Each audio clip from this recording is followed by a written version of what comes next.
ce second tuto, on va s'occuper de la mise en page, on va s'occuper un petit peu de l'interlignage, et on va aussi s'occuper un petit peu de l'apparence du texte, en particulier des titres et des polices. C'est parti. Donc déjà, au niveau de la configuration de la page, vous voyez que par défaut, c'est une grosse marge de 2,54 cm.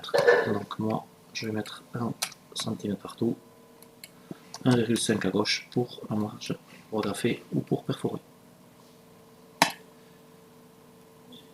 Ensuite, je vais gérer l'interlignage. Donc ici dans mon texte en fait que j'ai préparé, donc ici j'ai un titre, j'aurai du texte classique et puis d'autres titres, on y reviendra après. Mais je vais essayer déjà d'arranger un petit peu ce paragraphe là. Donc en format interligne espacement personnalisé, je vais mettre ici une interligne de 1.3 et entre les paragraphes 6 points avant et après. Et voilà ce que ça donne. Déjà au point de vue visibilité, il n'y a pas photo. Ensuite au niveau de la police, bon j'aime pas trop cet arial, donc là c'est perso. Donc ce que je vais faire en fait, je vais sélectionner le texte, et je vais venir changer de police. Donc il y a des polices qui sont installées par défaut, donc bien sûr j'en veux une autre, donc dans autre police, et je vais aller chercher la police qui s'appelle Arimo, qui est là. En faisant OK en fait, on la monte quelque part dans notre document, et elle sera disponible. Donc la taille 10 me paraît plus convenable pour lire, donc police 1 Arimo 10 points. Et comme je considère que ça va être mon texte dit normal, celui que je vais utiliser pour l'écriture classique, donc je vais gérer ce qu'on appelle le style. Alors le style, ça se trouve ici. Et il existe plusieurs styles. Alors, des titres, des sous-titres, titre 1, titre 2, titre 3, et d'autres options qu'on peut ajouter. Le style normal, en fait, correspond au style d'utilisation classique, normal. Donc ce que je vais faire, je vais sélectionner le texte normal et je vais mettre à jour normal en fonction de la sélection que j'ai choisie. Maintenant, chaque fois que j'écrirai avec le style normal, ça prendra cette forme-là. Donc je continue.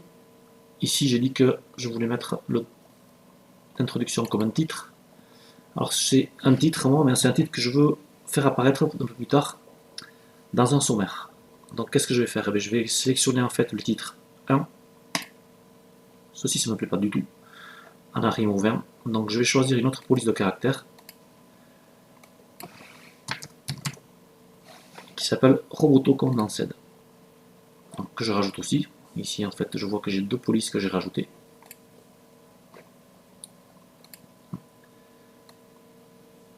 Et cette police là par exemple je vais la mettre en taille un petit peu plus grande que l'autre, en taille 11. Bon, je vois que c'est pas terrible non plus. Voyons, revenons avec de l'Arimo en taille 11, pourquoi pas. Je vais ensuite changer la couleur du texte pour la mettre en bleu. Et puis peut-être en bold. Voilà. Donc mon titre 1 sera en bold 11 points. Ici, au niveau du titre 1, comme j'ai fait tout à l'heure, je vais mettre à jour le titre 1 pour faire correspondre mon élément. Comment ça fonctionne maintenant? Voilà, si annotation c'est aussi quelque chose qui va être comme le titre 1, il suffit que je vienne cliquer ici et automatiquement ça va me mettre le titre 1 au niveau de mon annotation. Et je peux continuer comme ça sur d'autres titres. Ici par exemple je veux mettre un titre inférieur à annotation, donc je le sélectionne. Titre 2 qui ne me plaît pas, donc je vais le mettre en Arimo, j'avais mis en 11 points mais je vais le mettre en 10 points. Je vais le mettre en bold aussi. Et puis peut-être garder bleu. Voilà, donc là je suis en 11 points bold, donc Arimo.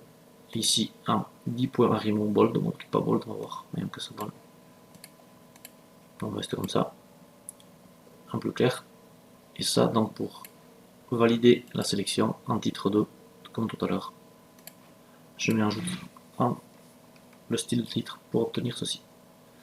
Donc voilà en gros qu'est-ce que j'ai fait donc, pour obtenir un élément classique. Hiérarchisé, pardon.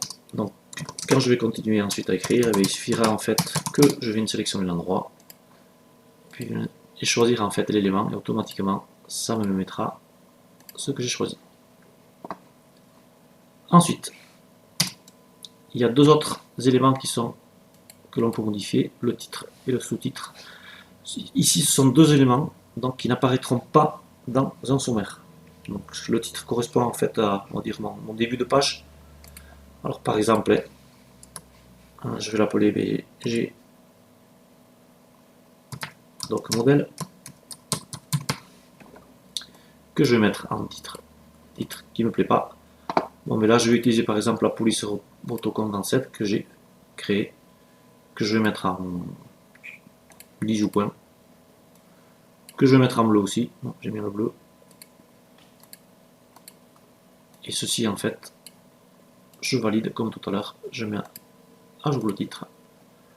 Mon sous-titre, que je n'ai pas fini encore, donc je prends n'importe quoi.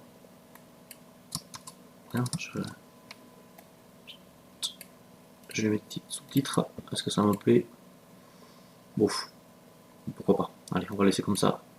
Donc ici, je suis titre, sous-titre, donc je vais garder quand même toujours la même police Arimo.